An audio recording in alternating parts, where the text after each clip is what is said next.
यह नया वीडियो फिर से जारी हो रहा है। प्रोनाउन के बारे में सिंटेक्स का यह तीसरे नंबर का भाग है और सिंटेक्स के माध्यम से हम करेक्ट सेंटेंसेस करना सीख जाते हैं। जैसा कि पिछले वीडियो में भी हम सिंटेक्स के बारे में ही तमाम सारे चीज़ों के बारे में बताए थे कि कैसा हम उसे करेक्ट ढंग से प्रयोग करें, जिससे हमें सेंटेंस के सही उपयोग के बारे में हम जान जाएं। जबकि पार्ट ऑफ स्पीच का ही यह भी एक भाग है और जो नाउन के स्थान पर प्रोनाउन का प्रयोग किया जाता है। और वीडियो स्टार्ट करने से पहले इस सेंटेंस को, इस सिंटेक्स नामक चैप्टर के बारे में जानने से पहले आप चैनल को सब्सक्राइब करें, लाइक और शेयर करें, और इस तरह से जिससे कि उत्साहवर्धन होता रहे, हम आपके लिए नया नया वीडियो बनाकर देते रहें। प्रोनाउन के बारे में बता रहे हैं। सिंटेक्स करेक्ट सेंटेंसेज है और प्रोनाउन के स्थान पर, नाउन के स्थान पर प्रयुक्त होने वाले शब्द को सर्वनाम कहते हैं। तो ये आपका सर्वनाम है। सर्वनाम वहाँ होता है जो नाउन के स्थान पर प्रयोग के, जैसे राम श्याम मोहन के स्थान पर हम ही का प्रयोग करते हैं, यानी पुरुष है तो ही, और स्त्रीलिंग है सीता गीता रीता है तो वहाँ सी का प्रयोग करते हैं। और इस तरह से बहुवचन है तो दे का प्रयोग करते हैं। और इस तरह से हम जो प्रोनाउन नाउन के स्थान पर ही प्रयोग करते हैं। जैसे लिखा है Mohan is absent because Mohan is ill. Mohan जो है अनुपस्थित है क्योंकि वह बीमार है। मोहन क्या है? Mohan is absent because Mohan is ill, क्योंकि मोहन बीमार है। इस तरह से इस वाक्य को इस प्रकार कह सकते हैं कि Mohan is absent because he is ill, यानी मोहन के स्थान पर हमने ही का प्रयोग किया। यहाँ पर ही प्रोनाउन है जो नाउन मोहन के बदले आया है। प्रोनाउन निम्न प्रकार के होते हैं। पहला है पर्सनल प्रोनाउन है। पर्सनल प्रोनाउन उन्हें कहते हैं जो 3 तरह के पर्सन के लिए आते हैं। तो 3 तरह का पर्सन कौन है? फर्स्ट पर्सन है। फर्स्ट पर्सन में जैसा कि जानते हैं कि I, we, me, us, mine, our, ours, यानी I, my, me, we, our, अस। इस तरह से आई और वी फर्स्ट पर्सन में आता है, जबकि आई सिंगुलर नंबर है और वी प्लूरल नंबर है। और यहाँ पे सेकेंड पर्सन है। सेकेंड पर्सन में जिस बात को हम द पर्सन्स यानी स्पोकन टू, जैसे यू, योर, यू है, तो इस तरह से हम सेकेंड पर्सन। और दौ, दी, दाइन है, यानी सेकेंड पर्सन में 2 शब्द हैं, यू, योर, यू और दी। यानी यू के अपना की अंग्रेजी योर्स होती है और उसका ऑब्जेक्ट यू होता है। उसी तरह से दी और दी के अपना की अंग्रेजी क्या होती है? दी होती है। दाऊ का दी होता है और दाइन होता है, ऑब्जेक्ट होता है। थर्ड पर्सन में जिस विषय में बात की जाए। फर्स्ट पर्सन का मतलब बात करने वाले व्यक्ति को, द पर्सन स्पीकिंग, यानी जो व्यक्ति बात करता है उसे फर्स्ट पर्सन कहते हैं। और जिससे बात की जाए वो सेकेंड पर्सन है। और थर्ड पर्सन है जिसके विषय में बात की जाती है। जैसे हम जो है आपसे बात कर रहे हैं, पढ़ाई के विषय में हम आपसे बात कर रहे हैं, तो मैं फर्स्ट पर्सन हो गया और आप सेकेंड पर्सन हो गए। लेकिन अब जो हमारे बीच, दोनों के बीच में कोई मौजूद नहीं है जिसके बारे में हम बात करते हैं, वो थर्ड पर्सन होता है।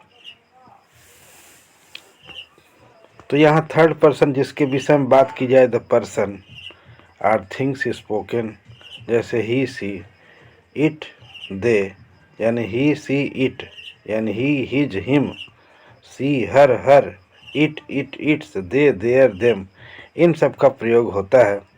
ये सब थर्ड पर्सन के अंतर्गत आते हैं। रिलेटिव प्रोनाउन है जो संबंधवाचक सर्वनाम होते हैं, यानी जो प्रोनाउन 2 वाक्यों को जोड़ता है तथा अपने से पहले प्रयोग हुए नाउन से संबंध करता है। जो अपने से पहले प्रयोग हुए नाउन से संबंध प्रकट करता है उसे रिलेटिव प्रोनाउन कहते हैं।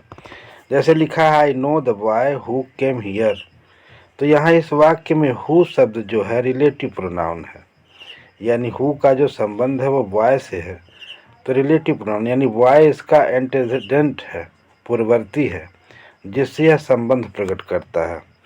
एंटेसेडेंट माने क्या होता है? पूर्ववर्ती होता है। तो इस तरह से यह संबंध प्रकट करता है।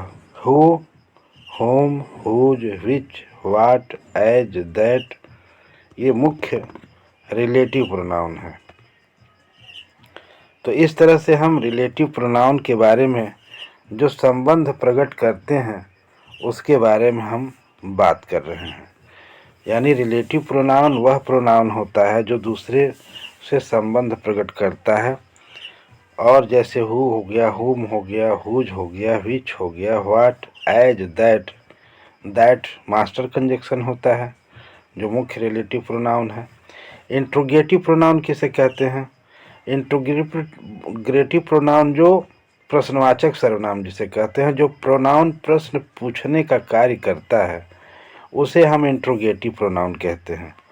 प्रश्न पूछने का काम कौन है? जैसे कहते हैं कि हु आर यू, आप कौन हैं। तो हु आर यू, आप कौन हैं, जो प्रश्न पूछ रहा है। विच इज योर पेन, तुम्हारी कलम कौन सी है। व्हाट डू यू वांट, तुम क्या चाहते हो। तो यहाँ पे हु, हुज, हुम, ये जो सारे शब्द लिखे हैं, व्हाट आदि इंट्रोगेटिव प्रोनाउन है। तो इन सबको हम इंट्रोगेटिव प्रोनाउन कहते हैं, और इंट्रोगेटिव प्रोनाउन में सिर्फ प्रश्न पूछा जाता है। इसके बाद डिमॉन्स्ट्रेटिव प्रोनाउन है। डिमॉन्स्ट्रेटिव प्रोनाउन जो प्रोनाउन किसी नाउन की ओर संकेत करता है उसे डिमॉन्स्ट्रेटिव प्रोनाउन कहते हैं, संकेतवाचक सर्वनाम कहते हैं। इसमें दिस, दैट, दीज, दोज आदि ऐसे प्रोनाउन होते हैं जो डिमॉन्स्ट्रेटिव प्रोनाउन होते हैं। अब दिस का जो से प्रयोग हम करते हैं, आम रूप से करते हैं, जैसे छोटे से बच्चे रहे, कक्षा 1, 2, 3 में भी लोग बच्चे यहीं से शुरू करते हैं, दिस और दैट, दीज और दोज से। दिस का मतलब होता है संकेत। संकेत का मतलब जो नज़दीक की वस्तुएं प्रकट की जाती हैं। जब हमें नज़दीक के वस्तुओं के बारे में जानकारी प्राप्त करनी होती है तो हम अंगुली से एक तरह से संकेत करते हैं, इंडिकेट करते हैं कि दिस इज ए पेन। यानी दिस इज ए पेन का मतलब यह है एक कलम है, यानी वो दिखाई अंगुली से दिखा कह सकते हैं कि यह एक कलम है। जैसे हमें बच्चे को बताना हो कि ये क्या है, वो पूछ दे तो आप कह सकते हैं कि यह एक कलम है, यानी उसे आप संकेतवाचक सर्वनाम के माध्यम से बता सकते हैं कि यह एक कलम है नज़दीक की वस्तुओं के। लेकिन दूर की वस्तुओं के लिए आप क्या कह सकते हैं? जैसे कह दें कि that is a pen. That वह दूर की वस्तु के लिए संकेत होता है। उसी तरह से दिस सिंगुलर नंबर है नज़दीक की वस्तुओं के लिए, दैट भी सिंगुलर नंबर है, वो दूर की वस्तु के लिए है लेकिन है सिंगुलर नंबर। उसी तरह से दिस का प्लूरल नंबर दीज हो गया, और दैट का प्लूरल नंबर दोज हो गया। तो दीज जो है नज़दीक की बहुत सारी वस्तुओं के संकेत के लिए हम इसका प्रयोग करते हैं। जैसे कह दें कि दीज आर गर्ल, ये लड़कियां हैं। तो दीज आर गर्ल जो हो गया, ये क्या होता है? लड़कियां हैं। तो यहाँ दिस इज माई पेन, यहाँ यह संकेतवाचक नज़दीक की वजह से, दैट इज योर बुक है, वह तुम्हारी बुक है। उसी तरह से बहुवचन में अगर प्रयोग करें तो दीज आर गर्ल, ये लड़कियां हैं, इसमें क्या हो जाएगा? These are girl. तो दीज आर गर्ल माने ये लड़कियां हैं, दोज आर बॉयज, वे लड़के हैं। तो दूर की वस्तुओं के लिए दोज बहुवचन में, दीज बहुवचन में नज़दीक की वस्तुओं के लिए संकेत होता है। जैसे नोट लिखा है my, our, your, the, their, its possessive adjective हैं। यह सब पोसेसिव एडजेक्टिव हैं। जैसे आई के साथ माई का प्रयोग, वी के साथ आवर का प्रयोग, यू के साथ योर का प्रयोग, दे के साथ देयर का प्रयोग, इट के साथ इट्स का प्रयोग, ये सब पोसेसिव एडजेक्टिव होते हैं। अब आप यहाँ पे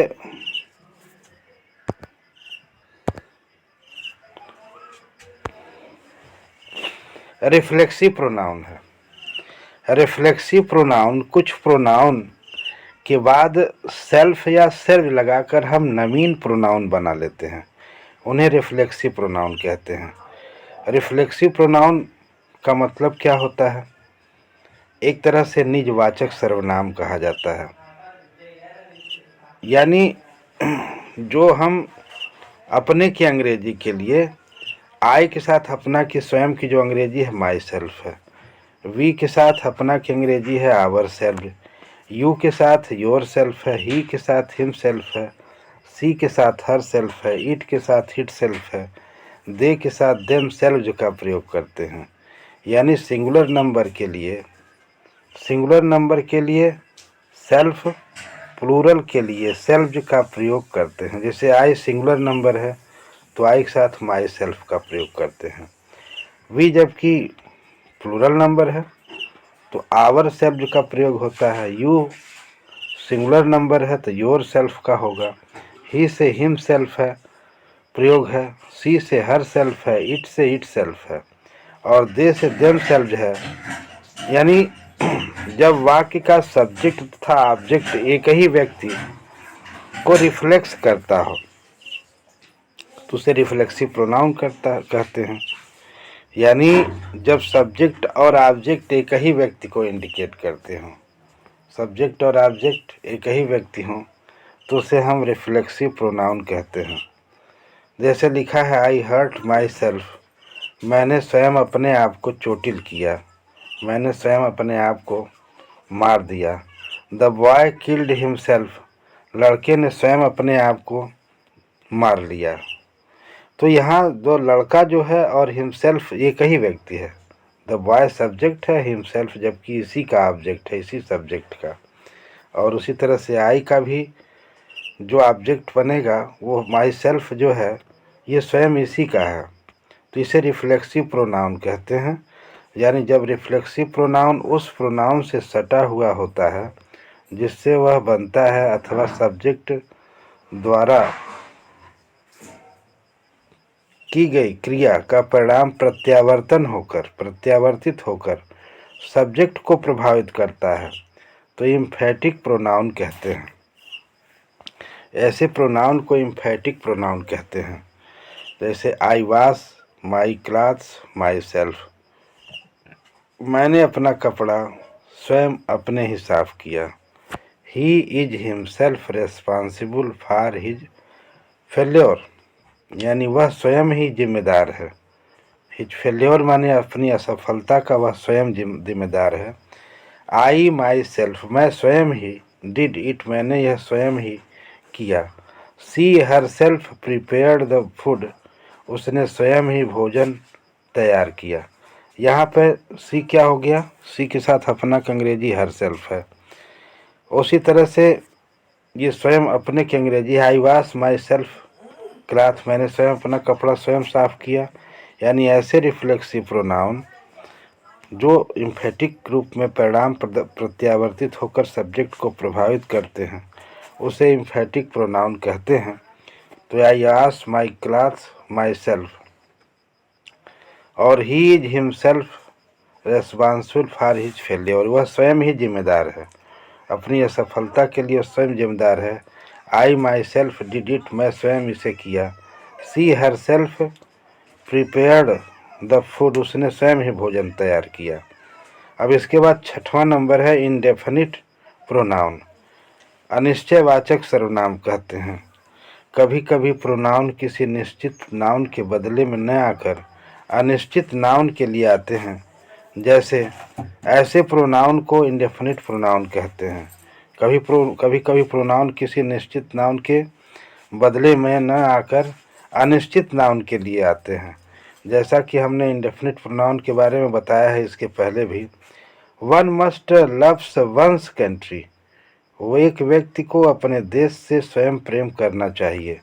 यानी वन के अपना की अंग्रेजी वंस होती है।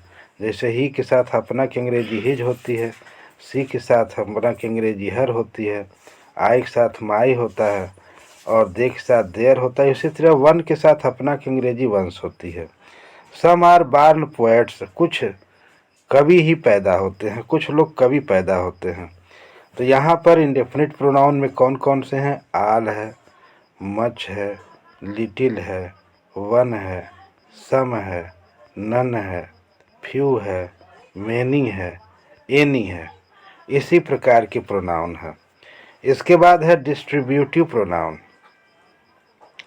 डिस्ट्रीब्यूटिव प्रोनाउन माने विभाग सूचक सर्वनाम। तो विभाग सूचक सर्वनाम में ईच माने प्रत्येक, आइदर माने या तो, नाइदर माने न तो, आदि इसी प्रकार के प्रोनाउन हैं।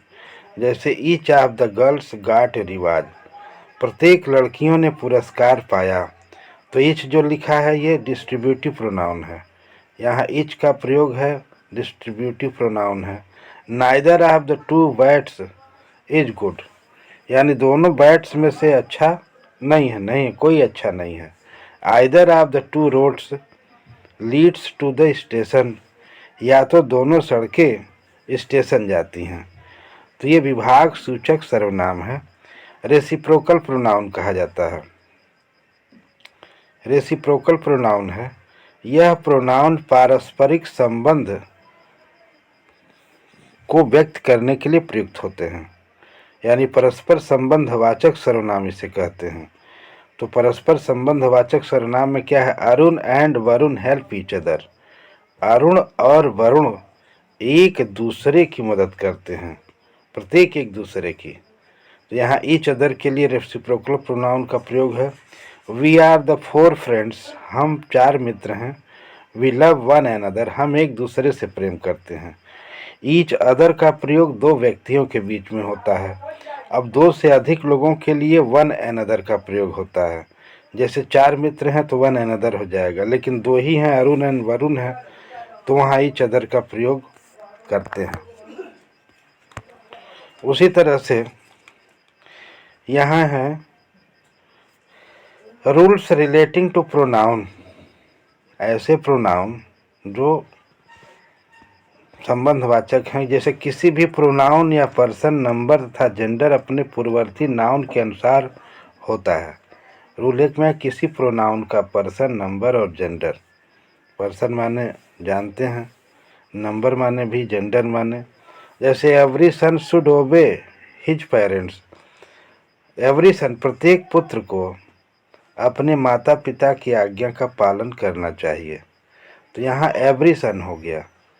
और दूसरा है all the boys must do their duties, सभी लड़कों को अपना कर्तव्य अवश्य करना चाहिए, कर्म अवश्य करना चाहिए, काम करना चाहिए। ड्यूटीज माने कर्तव्य। तो ऑल द बॉयज के साथ अपना के अंग्रेजी देयर है, एवरी सन के साथ अपना के अंग्रेजी हिज है, चूँकि ये सिंगुलर नाउन है।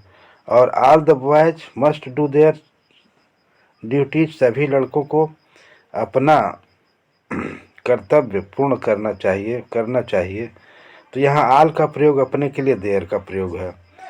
तो ये इस तरह से दूसरा नियम है, जब दो सिंगुलर नाउन एंड से जुड़े हों तो उनके पहले ईच या एवरी आया हो तो उनके बाद वर्ब और प्रोनाउन एक वचन सिंगुलर होगा। यानी जहाँ पर जैसे ईच या एवरी आया हो तो उसके बाद वर्ब और प्रोनाउन एक वचन सिंगुलर होते। जैसे each boy and every teacher was busy in his work, यानी प्रत्येक लड़का और एंड एवरी टीचर और प्रत्येक अध्यापक क्या है? अपने काम में व्यस्त हैं। और इसी तरह से each book and each magazine was in its place, यानी प्रत्येक पुस्तक और प्रत्येक पत्रिकाएं वाज इन इट्स प्लेस अपने स्थान पर थीं।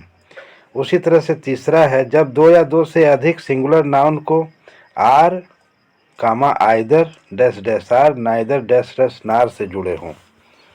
जैसे आर का मतलब अथवा, आइदर का मतलब, आइदर आर का मतलब या तो या, नाइदर नार का मतलब न तो न से जुड़े हो तो सिंगुलर प्रोनाउन होता है। जैसे सीता और Rita was teaching her brother, Sita और गीता अपने भाई को पढ़ा रही थी। तो सीता अथवा रीता, यानी आर लगा है, इसका मतलब इसके साथ हम सिंगुलर नाउन का प्रयोग करते हैं। जैसे आइदर सोहन, या तो सोहन अथवा मोहन हैज बाट हिज पेन, यानी अपनी कलम खरीदा। आइदर या तो सोहन ने अथवा मोहन ने अपनी कलम खरीदा। तो यहाँ आइदर है और डैश डैश सोहन के बाद आर है, तो इस तरह से आइदर डैश डैश आर का प्रयोग। यहाँ neither dash dash neither Pramod नार कुणाल कमल हैज लर्नड हिज लेसन, ना तो प्रमोद ने और न ही कमल ने अपना पाठ याद किया है। तो यहाँ नाइदर नार का प्रयोग है, इसलिए एक वचन का ही प्रयोग किया गया है। सिंगुलर वर्ब यहाँ प्रयोग की जा रही है। हैज है, यहाँ ऊपर वाले में भी हैज है, और सबसे ऊपर यानी फर्स्ट सेकेंड थर्ड तीनों प्रश्न में एक वचन का ही प्रयोग किया जाए। सिंगुलर प्रोनाउन है तो सिंगुलर वर्ब का भी प्रयोग किया जाए। अब यहाँ पे जैसे लिखा है रूल नंबर 4 है, जब सिंगुलर सब्जेक्ट और plural subject or either or या नाइदर नार से जुड़े हों तो प्लूरल सब्जेक्ट के बाद लाया जाता है, प्लूरल सब्जेक्ट को बाद में लाया जाता है।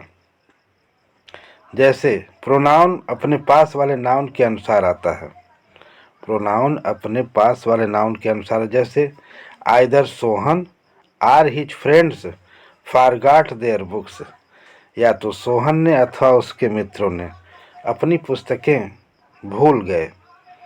तो यहाँ हिज फ्रेंड्स के साथ अपना की अंग्रेजी देयर लगी है। यहाँ ये नहीं कि सोहन के साथ नहीं, हिज फ्रेंड्स का प्रयोग यहाँ देयर के लिए प्रयोग हो रहा है।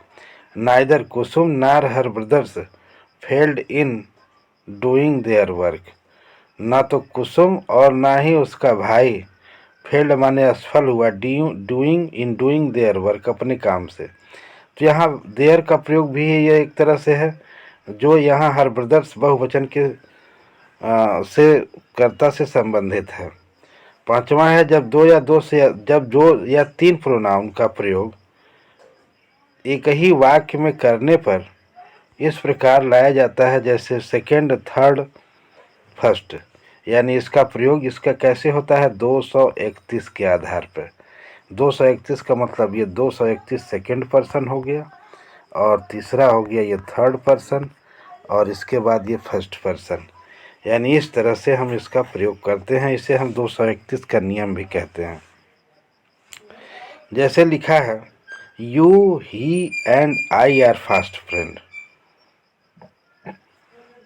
यू कौन है? Second person. ही क्या है? Third person. And I are fast friend, मैं घनिष्ठ मित्र हैं, यानी तुम, वह और मैं घनिष्ठ मित्र हैं।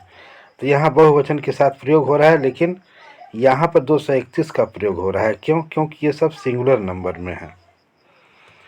तो जैसे प्रयोग करते हैं, he and I can never go there, वह और मैं कभी वहाँ नहीं गए।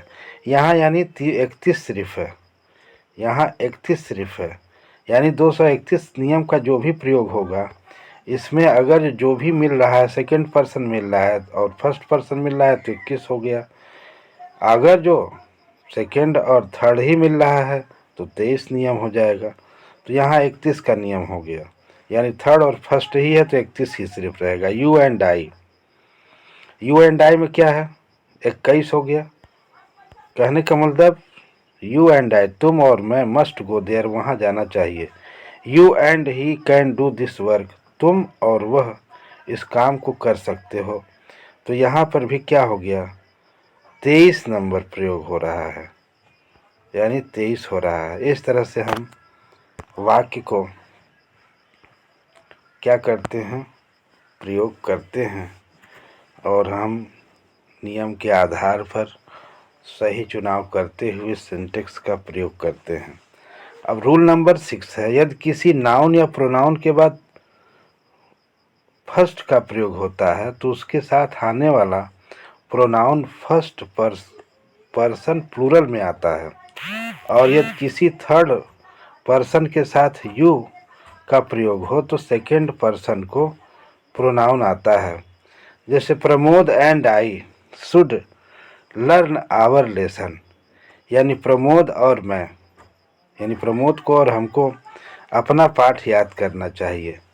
यानी जैसे ऊपर लिखा है, यदि किसी नाउन या प्रोनाउन के बाद फर्स्ट आई आ जाता है तो उसके साथ आने वाला प्रोनाउन फर्स्ट पर्सन प्लूरल में आता है। तो फर्स्ट पर्सन प्लूरल है, प्रमोद और आई है, तो प्रमोद और आई के साथ अपना अंग्रेजी आवर लग जाएगी। लेकिन यहाँ दूसरे में है you and Pramod should read your books, यानी यू एंड प्रमोद, तुम और Pramod, should read your books है।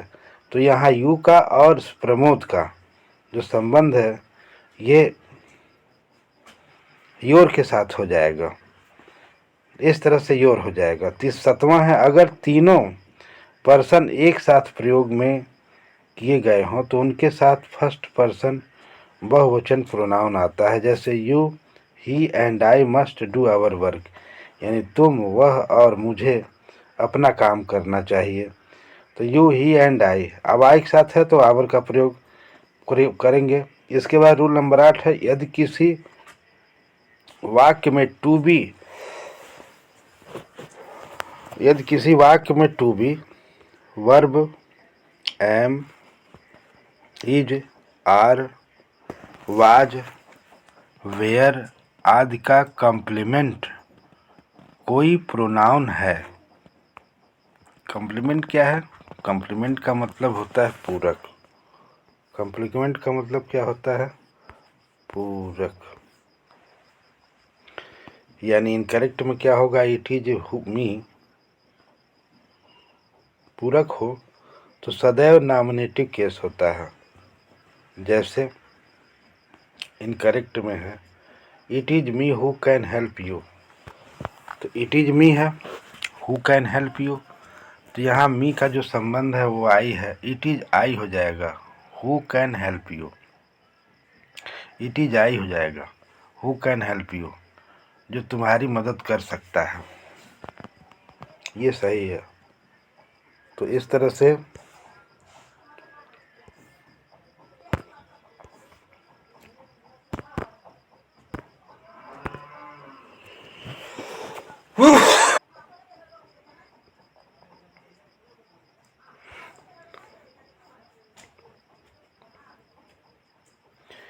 अब इसके बाद रूल नंबर 9 है, यानी इट इज मी के बाद आई गया। समझ में आ गया बात? रूल नंबर 9 है, ईच अदर दो व्यक्तियों के लिए, वन एन अदर दो से अधिक व्यक्तियों के लिए प्रयुक्त होता है। जैसे Padam and Randhir love each other, यानी पदम और रणधीर दो व्यक्ति हैं, तो दोनों व्यक्तियों के लिए जो प्रयोग हो रहा है वो ईच अदर का प्रयोग होगा। लेकिन अगर जो यहीं पर 3 व्यक्ति हैं, लिखा है these children love one another, ये बच्चे एक दूसरे से प्रेम करते हैं।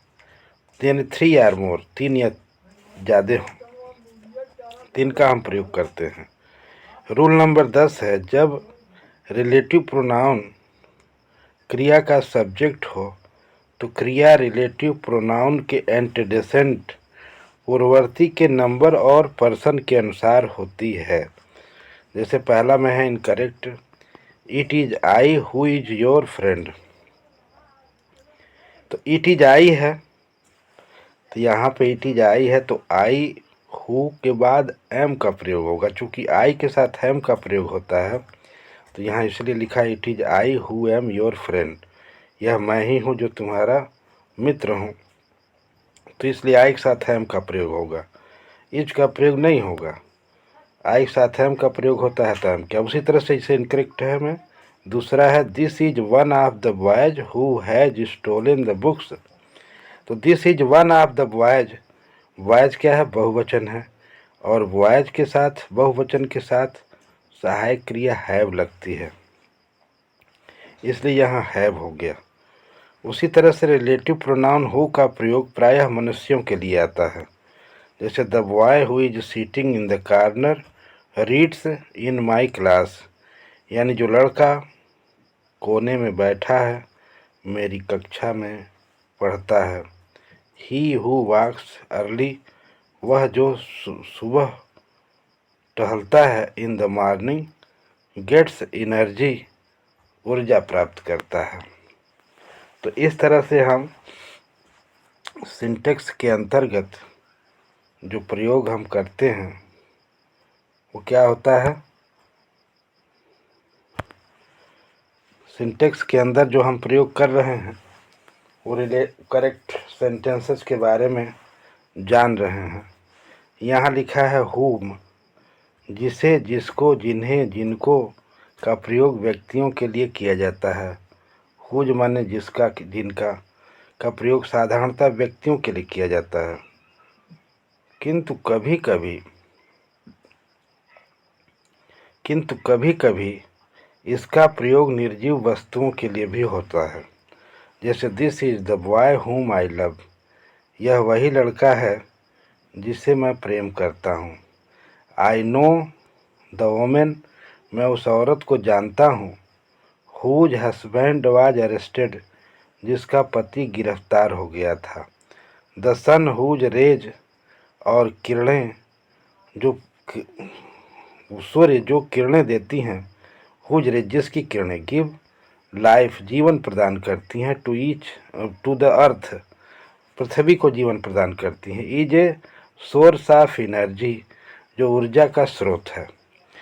तो हु सदैव नॉमिनेटिव, हुम सदैव ऑब्जेक्टिव, यानी हु का प्रयोग किसका होता है, नॉमिनेटिव होता है यानी कर्ता कारक।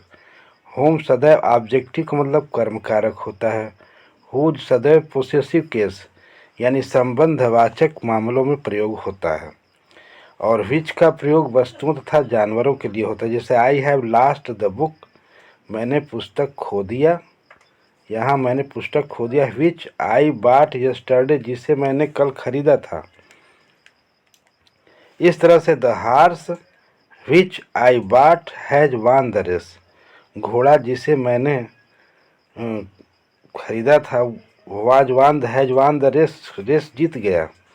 यानी द हार्स का जो प्रयोग है वो विच से संबंधित है। विच से पहले देखो हार्स, हार्स का मतलब चाहे छोटा प्राणी हो या तो निर्जीव वस्तु हो, वहाँ विच का प्रयोग होता है।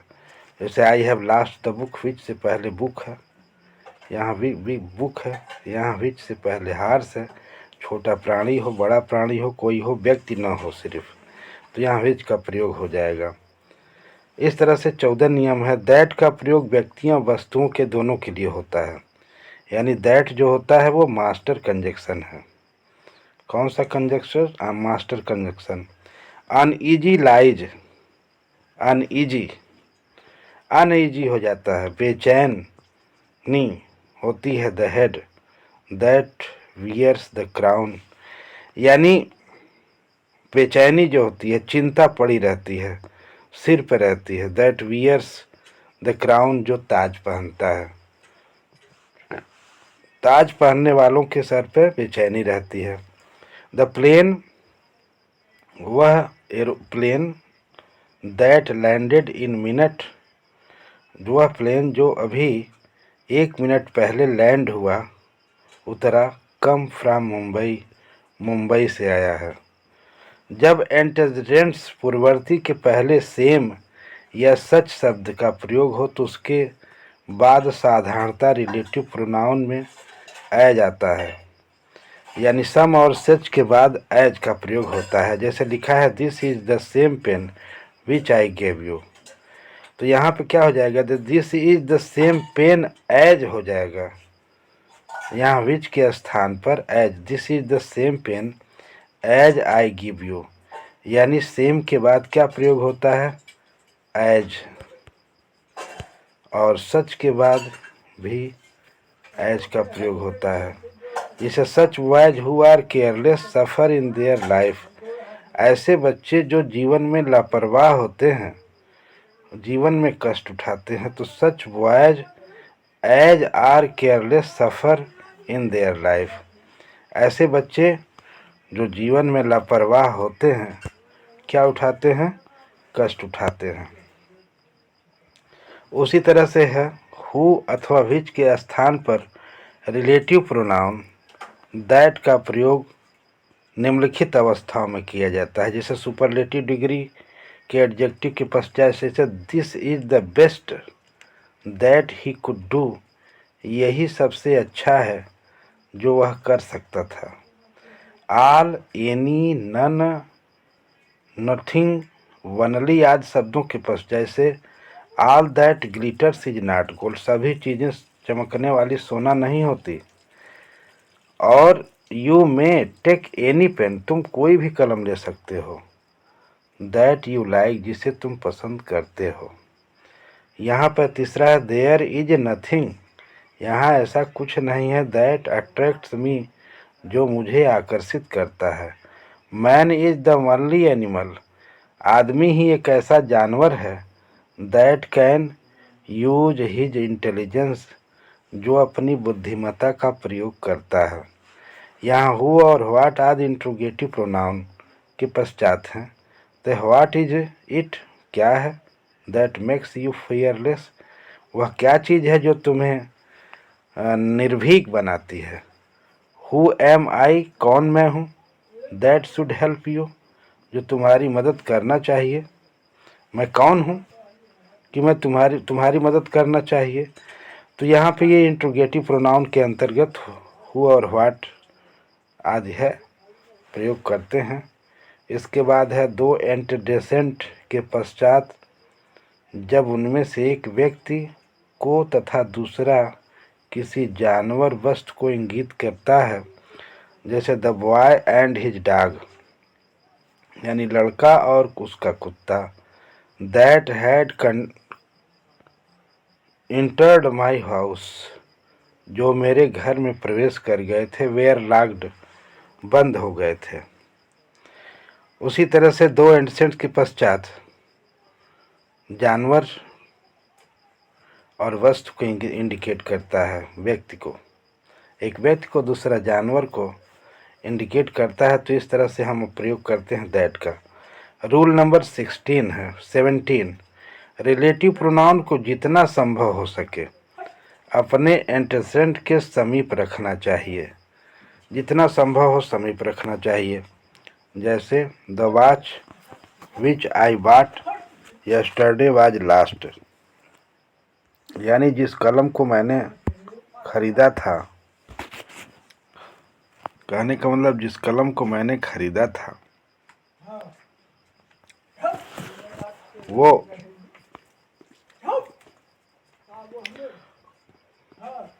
यानी दिस द वॉच जिस घड़ी को मैंने खरीदा हुई I bought yesterday was last, कल खो गई थी। इसके बाद 18वां रिफ्लेक्सिव प्रोनाउन, निजवाचक सर्वनाम में अकेला कभी भी किसी वर्ब का सब्जेक्ट नहीं बन सकता, उससे पहले नाउन या प्रोनाउन अवश्य आता है। जैसे इनकरेक्ट में myself I did this work, तो यहाँ आई माई सेल्फ लिखा जाएगा, I myself did this work. Reflexive pronoun में ये है माई सेल्फ है, योर सेल्फ है, योर सेल्फ जो है, हिम सेल्फ है, हर सेल्फ है, इट सेल्फ है, जो इसके पहले हमने आपको बताया था। जैसे avail, betake, absent, pride, enjoy, drink, oversleep, resign, apply, average आदि ट्रांजिटिव वर्ब के साथ रिफ्लेक्सिव प्रोनाउन का प्रयोग होता है। जैसे I prided myself on my strength, या मुझे स्वयं अपने आप पर गर्व है, अपनी शक्ति पर। ही प्राइड्स हिमसेल्फ, वह गर्व करता है स्वयं अपने आप पर। अपान हिज स्किल, अपनी कुशलता पर। एज पियानिस्ट, पियानिस्ट के रूप में। द बॉयज एब्सेंटेड देमसेल्फ, बच्चे स्वयं ही अनुपस्थित थे। फ्रॉम द क्लास, कक्षा से। He availed himself of this opportunity, वह स्वयं ही उपलब्ध था अपनी अवसर पर। Mohan avenged himself on his enemy for the injury माने घायल होने से, चोट पहुंचने से।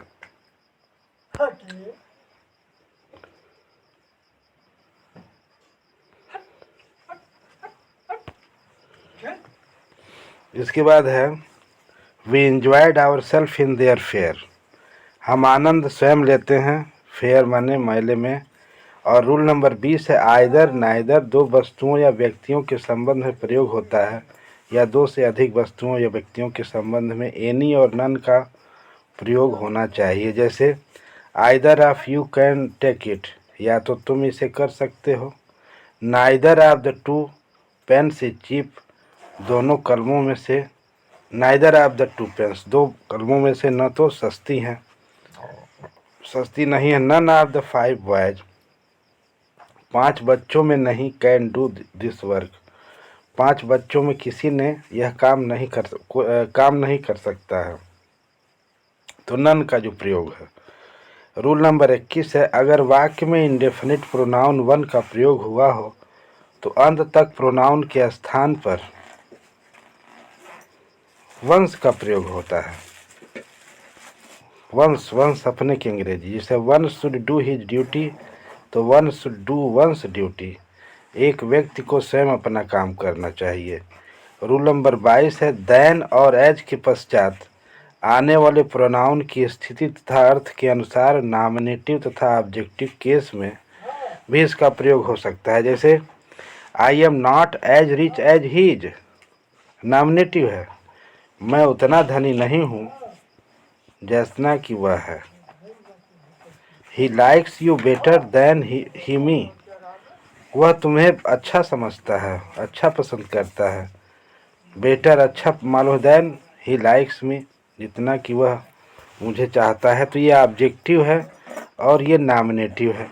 नॉमिनेटिव का मतलब होता है कर्ता कारक और ऑब्जेक्टिव का मतलब होता है कर्म कारक। तो इस तरह से ऑब्जेक्टिव और नॉमिनेटिव के अध्ययन से हम वाक्य को पूर्ण करते हैं और हमें आशा करता हूँ कि यह वीडियो आप लोगों के लिए लाभदायक होगा और आपके लिए उपयोगी होगा।